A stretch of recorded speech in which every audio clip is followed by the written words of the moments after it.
কি অবস্থা সবার? আশা করি তোমরা সবাই ভালো আছো। তো আজকে আমাদের গতিবিদ্যার 67 নম্বর ম্যাথ আমরা আজকে সলভ করব। তাহলে চলো দেরি না করে আমরা শুরু করি। তো দেখো এই ম্যাথটা কি বলছে, যে ভূপৃষ্ঠ থেকে 2000 মিটার উঁচুতে একটি বোমারু বিমান ঘন্টায় 800 কিলোমিটার আনুভূমিক বেগে গতিশীল। ভূপৃষ্ঠে এ বিন্দুর উপর এসে বিমানটি একটি বোমা ফেলে দিল। বোমাটি ভূপৃষ্ঠে অবস্থিত বি লক্ষ্যবস্তুতে আঘাত করলো। এ বি দূরত্ব নির্ণয় করো। এ বি দূরত্ব নির্ণয় করো। ঠিক আছে? আচ্ছা, এখন ধরো সিস্টেমটা এমনভাবে আছে যে ধরলাম এই একটা পয়েন্ট এ আর এই একটা পয়েন্ট আমরা ধরলাম বি। ঠিক আছে? এই জায়গা দিয়ে একটা বিমান যাচ্ছে, এই পয়েন্ট দিয়ে একটা বিমান যাচ্ছে। ঠিক আছে? এই পয়েন্ট দিয়ে একটা বিমান এদিকে যাচ্ছে। তো এই পয়েন্টকে ধরলাম আমরা পি। তো যদি এখান থেকে কোনো একটা বিমান বোমা ফেলায় তাহলে সেটার গতিপথ কেমন হবে? এরকম হবে না, এই দিক দিয়ে এইভাবে আসবে। তো আমরা ধরে নিলাম এই বি পয়েন্টে এখানে পড়ছে। ঠিক আছে? বোমাটা তাহলে এটা কত কিলোমিটার পার আওয়ার বেগে যাচ্ছে? 800 কিলোমিটার পার আওয়ার বেগে, 800 কিলোমিটার পার আওয়ার বেগে এদিকে যাচ্ছে। ঠিক আছে? তাহলে এখান থেকে আমাদের কি বের করতে বলছে, যে আমাদের এই এবি ডিস্টেন্সটা কত। ঠিক আছে? আমাদের এই এবি ডিস্টেন্সটা কত এটা আমাদের বের করতে বলছে। তো এটা যদি আমরা বের করতে চাই তাহলে এখানে আমাদের ফার্স্টে কি করতে হবে? ফার্স্টে আমরা এই যে বেগটা দেওয়া আছে, বেগ কত দেওয়া আছে, বেগ আমরা ধরলাম ইউ, ইউ ইকুয়াল টু কত দেওয়া আছে? 800 kilometre per hour. 800 kilometre per hour এটাকে যদি আমরা মিটার পার সেকেন্ডে নিতে হবে তাহলে কি হবে? 800 ইন্টু 1000 ডিভাইডেড বাই 3600। ঠিক আছে? 800 গুণ 1000 ডিভাইডেড বাই 3600, তো এটাকে তুমি যদি ক্যালকুলেশন করো তাহলে এখানে কত পাবা?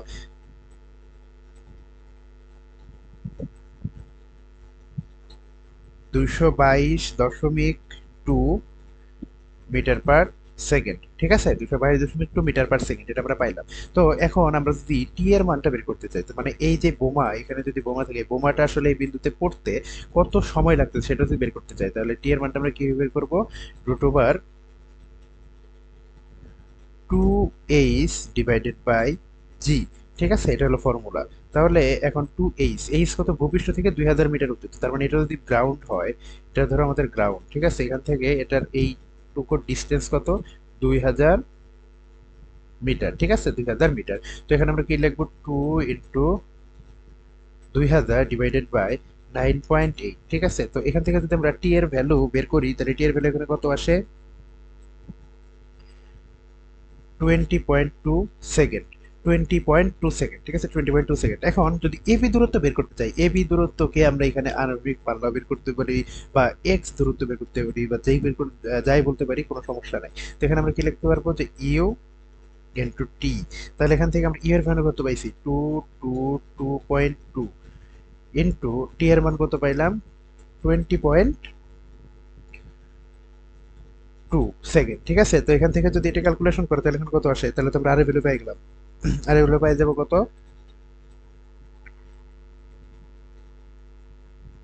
4489 মিটার। 4489 মিটার বা 4.489 কিলোমিটার। ঠিক আছে? এটাই হচ্ছে আমাদের অ্যান্সার। এটা খুবই সহজ একটা ম্যাথ, খুবই সহজ একটা ম্যাথ এবং খুবই ছোট একটা ম্যাথ। ঠিক আছে? আচ্ছা, দেখো আমাদের পরবর্তী ম্যাথটা কি বলছে।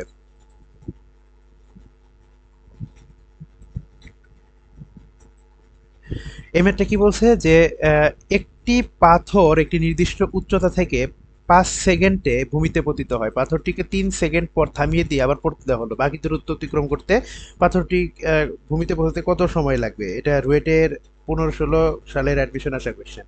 ঠিক আছে?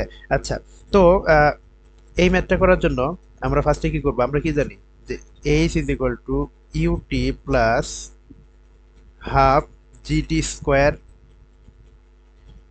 এটা আমরা জানি। তো এখানে একটি পাথর একটি নির্দিষ্ট উচ্চতা থেকে 5 সেকেন্ডে ভূমিতে পতিত হয়। আমরা এখানে ধরে নিব বিষয়টা, যেহেতু কোনো ডাটা দেওয়া নাই, আমরা এখানে ধরে নিব যে স্থির অবস্থা থেকে পড়তেছে, তার মানে গাদি বেগটা হচ্ছে 0।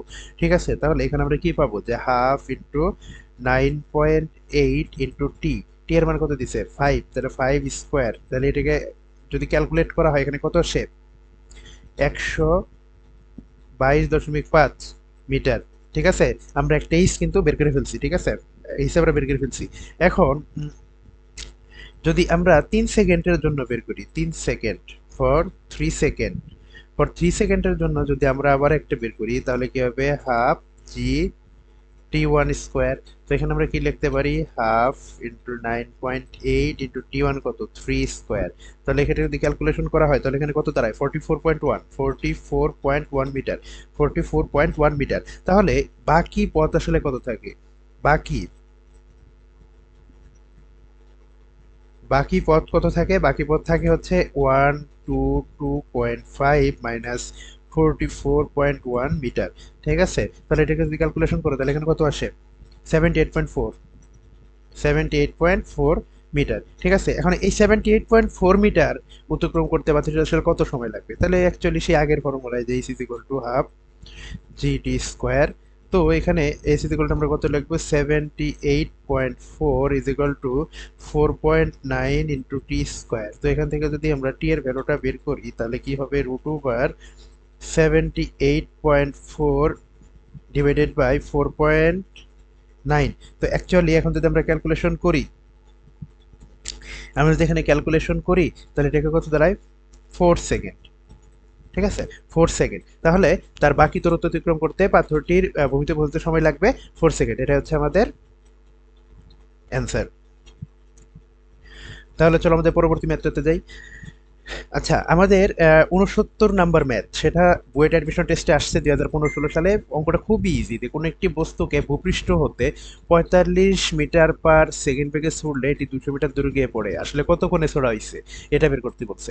এটা তো একটা সিম্পল জিনিস, সিম্পল জিনিস। এখানে আর দেওয়া আছে, আলফার মান বের করবো। আমরা ফর্মুলা কি দিই, আর আর ইজ ইকুয়াল টু কি জানি, v naught square sine 2 theta naught divided by g, আমরা এটা জানি।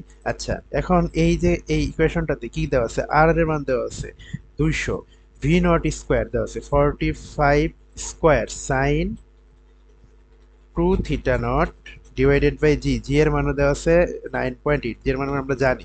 তো এইখান থেকে সবই দেওয়া আছে, জাস্ট আমরা এখান থেকে জাস্ট কি বের করব, যে আলফা, আলফাটা আমরা বের করব। তাইলে এখান থেকে যদি আমরা সাইন 2 থিটা নট এটার মানটা বের করতে চাই, তাহলে সাইন 2 থিটা নটের মান কত আসে, 0.9679। ঠিক আছে, এখন এখান থেকে যদি আমরা থিটা বের করতে চাই, থিটা নট, তাহলে থিটা নটের মান এখানে কত দাঁড়ায়, 37.72 ডিগ্রি। ঠিক আছে, তো এই ফর্মুলায় বসায় জাস্ট খালি থিটার মান বের করবো, এটাই অ্যান্সার। ঠিক আছে, দেখা এত সহজ ম্যাথ বুয়েটে আসছে।